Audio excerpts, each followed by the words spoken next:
جاء الحق وزهق الباطل إن الباطل كان زهوقا۔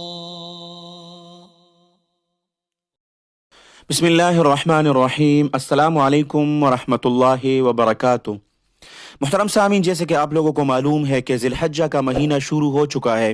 یہ ذی الحجہ کا مہینہ بہت ہی برکت والا مہینہ ہے۔ شیخ الاسلام حضرت مولانا مفتی تقی عثمانی صاحب دامت برکاتہم العالیہ نے اس 10 دنوں کے بارے میں بہت ہی زبردست دعا بتائی ہے کہ اس 10 دنوں کی سب سے بہترین دعا کیا ہے، اور اگر کسی کا کوئی کام نہ ہو رہا ہو اور اگر کوئی مصیبت میں مبتلا ہو تو وہ یہ کام شروع کرے اور اس 10 دنوں میں وہ لگاتار کرتا رہے اور ہر وقت کرتا رہے، تو اللہ سبحانہ و تعالی ان کی وہ مصیبت اور ان کا وہ کام جو نہیں ہو پا رہا انشاءاللہ تعالی ان وظیفے کی وجہ سے اور ان دعا کی وجہ سے وہ ہو جائے گا۔ محترم سامعین، کوئی لمبا چوڑا وظیفہ نہیں ہے۔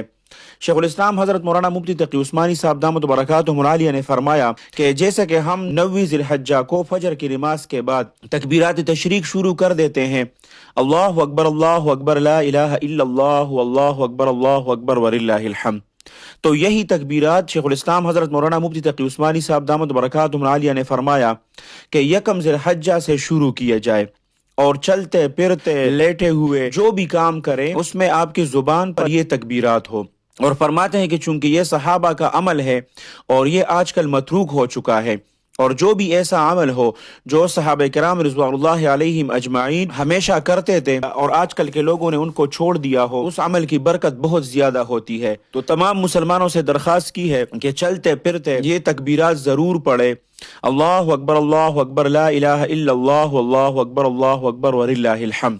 اور فرمایا کہ آج کل 1 ذی الحجہ سے پڑھنے کی اس کی بہت زیادہ برکتیں ہیں۔ 9 ذی الحجہ کے آنے تک آپ ان کی برکتیں خود اپنی آنکھوں سے دیکھ سکتے ہیں، آپ کی ہر چیز میں برکت آ جائے گی۔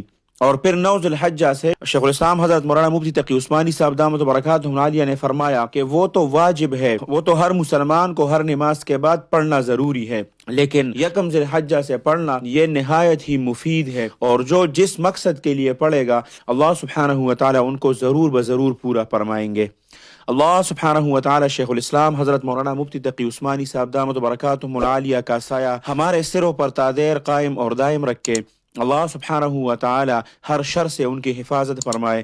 اللہ سبحانہ و تعالی آپ سب کو اپنے حفظ اور امان میں رکھے، اپنے خصوصی دعاؤں میں یاد رکھے۔ السلام علیکم ورحمۃ اللہ وبرکاتہ۔ جاء